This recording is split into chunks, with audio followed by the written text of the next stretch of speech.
নমস্কার, সকলকে স্বাগত জানাচ্ছি আরো একটি নতুন ভিডিওতে। আজকের এই ভিডিওতে আমরা মূলত আলোচনা করব গতকাল ভারতবর্ষ বনাম সিঙ্গাপুরের যে ম্যাচ ছিল এবং সেই ম্যাচের পর ভারতবর্ষের যে পারফরমেন্স এবং পরবর্তীকালে এশিয়া কাপের পরবর্তী রাউন্ডে বা মেন খেলায় যাওয়ার জন্য ভারতবর্ষের আহ, যেই খেলার প্রয়োজন বা যেই কোয়ালিটি অফ গেম প্লের দরকার এবং কি কি পরিস্থিতিতে আমরা পৌঁছাতে পারি এবং গত ম্যাচে কি কি মিস্টেক বা কি কি ভুল আমরা করেছি সেই সকল বিষয় নিয়ে আজকের এই ভিডিওতে আমরা আলোচনা করব। সবার আগে আমি যেটা আপনাদেরকে দেখাবো সেটা হচ্ছে গতকালের যে আমাদের ইন্ডিয়া টিমের স্কোয়াড ছিল। এই স্কোয়াড যদি আপনি ভালো করে দেখেন, সেখানে আমরা গোলকিপারে আমাদের অ্যাজবিএস গুরপ্রীত এই সময়ে অন্যতম সেরা গোলকিপার, গত কাফা নেশনস কাপে যথেষ্ট ভালো পারফরমেন্স। তারপরে রাহুল বেকে, আনোয়ার আলী, শ্যামনিস জিঙ্গান, নিখিল প্রভু, Liston callus, Sunil Chhetri back করেছিল। ম্যাকার্টন, ফারুক, লা ছামতে এবং মোহাম্মদ ওয়াসিস, এই মোটামুটি আমাদের স্কোয়াড ছিল। আমি যদি আপনাদের দেখানোর চেষ্টা করি আমাদের লাইন আপটা কেমন ছিল, লাইন আপটা কিন্তু মোটামুটি আপনারা যেটা স্ক্রিনে দেখতে পাচ্ছেন এক এক ফলাফল, তার যে লাইন আপ সেটা কিন্তু মোটামুটি এরকম ভাবে একটি মোটামুটি ছিল। যেখানে আমরা 4-2 4-2 4-4-2-তেই আমরা শুরু করেছিলাম। পরবর্তীকালে এটা যেহেতু সেকেন্ড হাফের পজিশন দেখাচ্ছে সেক্ষেত্রে চেঞ্জ হয়েছে। এবার ব্যাপারটা হচ্ছে গতকালের ম্যাচে ইন্ডিয়া কেমন খেললো। আমি যদি ইন্ডিয়ার খেলা নিয়ে বলি, প্রথমেই বলতে হবে যে প্রথম 15 মিনিট থেকে 20 minute India is playing a good football, যেটা আমরা এক্সপেক্ট করেছিলাম যে, বা যেমন আমরা একজন ভারতীয় ফুটবল ফ্যান হিসেবে যেমনটা চাই, সেই প্রথম 15-20 মিনিট ওরকম খেলছিল। দেন শুরু হলো আসল প্রবলেম। ইন্ডিয়ার গতকালের স্ট্র্যাটেজি ছিল যে কাউন্টার অ্যাটাকে গোল করবে এবং ডিফেন্ডিং করবে। এবার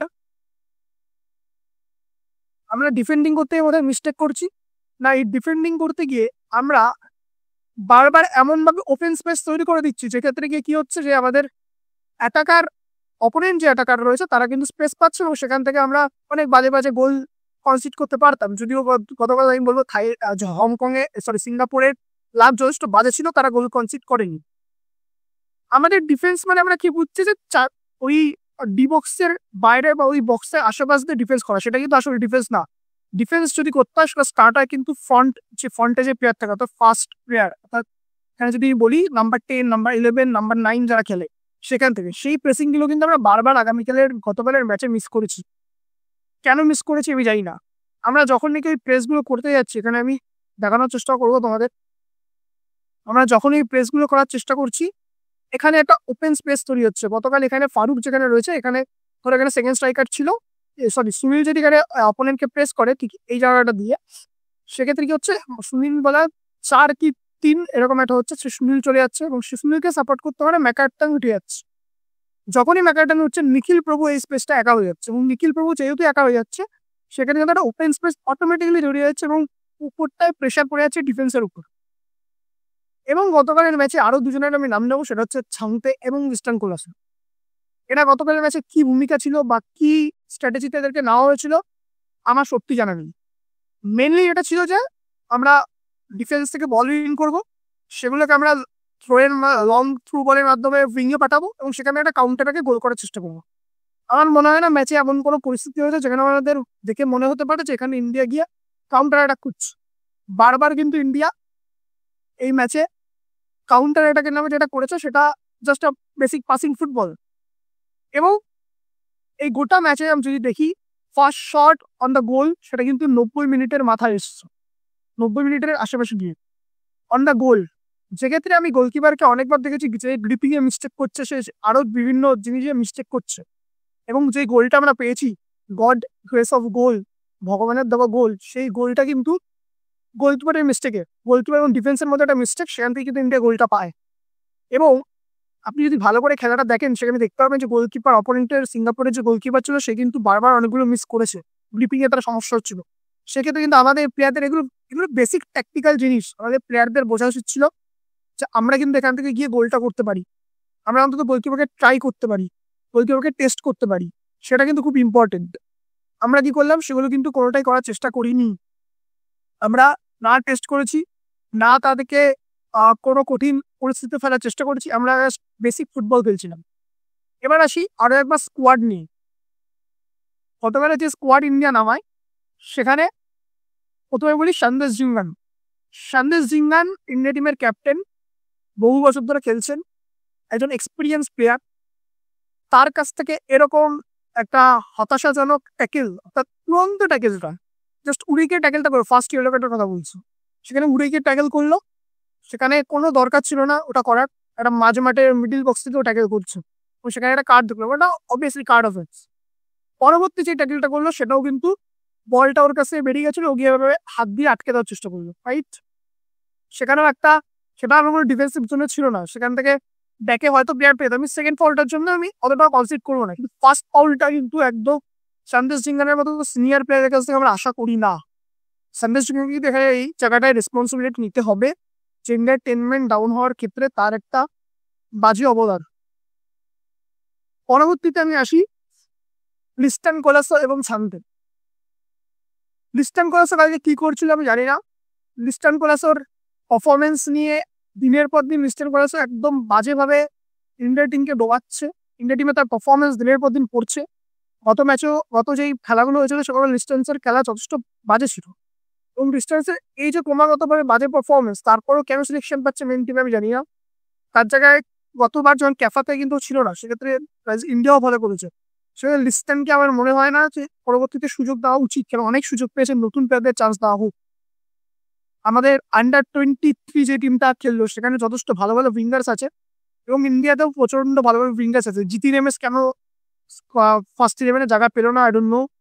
সেখান থেকে দাঁড়িয়ে আমি জানি না জিতিন এমএস কেন পেলো। জিতিন এমএস পেলে আমার মনে হয় জিতিন এমএসের যে স্পিড এবং ক্রসিং এর ক্ষমতা, সেটা হলে কিন্তু আমাদের যেই দুটো স্ট্রাইকার ছিল, আমি দেখানোর চেষ্টা করবো, স্ট্রাইকার কিন্তু সুনীল ছেত্রী ছিল, এবং তার আগে এখানে চৌধুরী কিন্তু খেলছিল। ওরা দুজনের মধ্যে কিন্তু একজনকে গোলটা মিট করতে পারতো।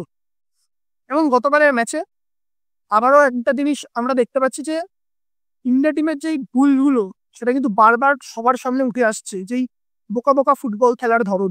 এবং গতকালের ম্যাচে আরেকটা বড় ব্যাপার হয়েছে যে ইন্ডিয়া টিমের নিখিল প্রভু, ম্যাকার্তান এবং এদের যে রোল, এই রোলটা কিন্তু হয়নি ঠিকঠাক।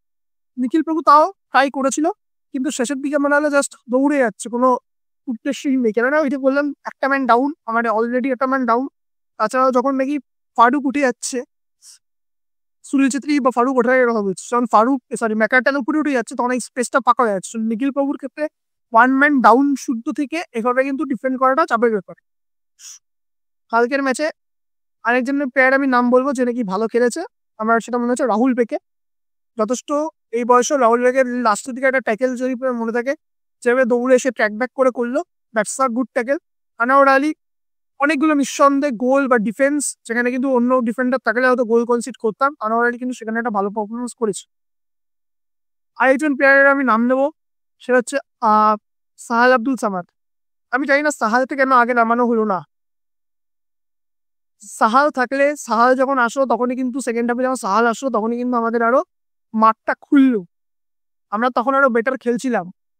সো সাহালকে কিন্তু আমাদের আরো আগে নিয়ে আসা উচিত ছিল।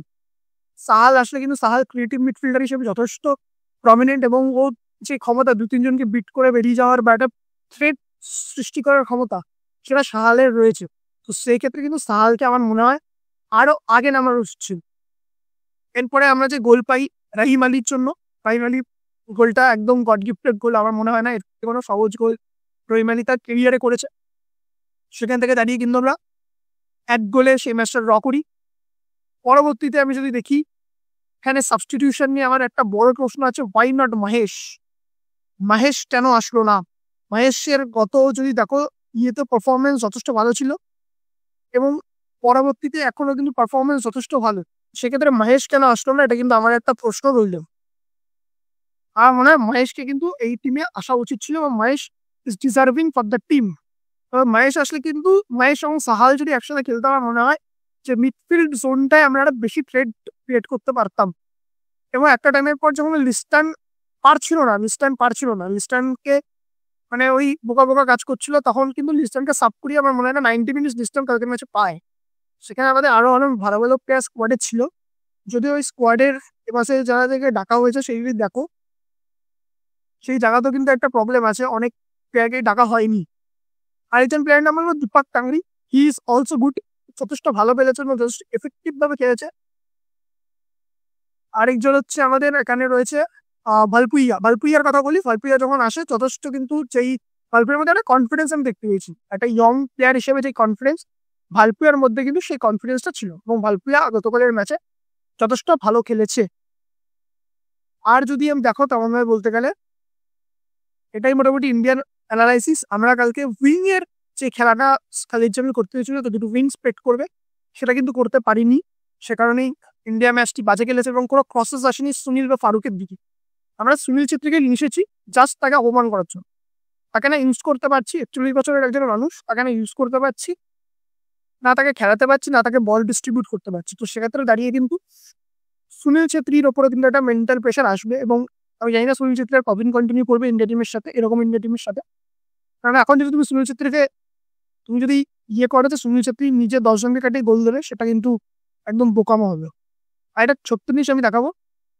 লিস্টনের ব্যাপারেই যখন বলছিলাম, লিস্টনের একটা ফ্রি কিক পায়, সকলে তো দেখতে পাচ্ছ।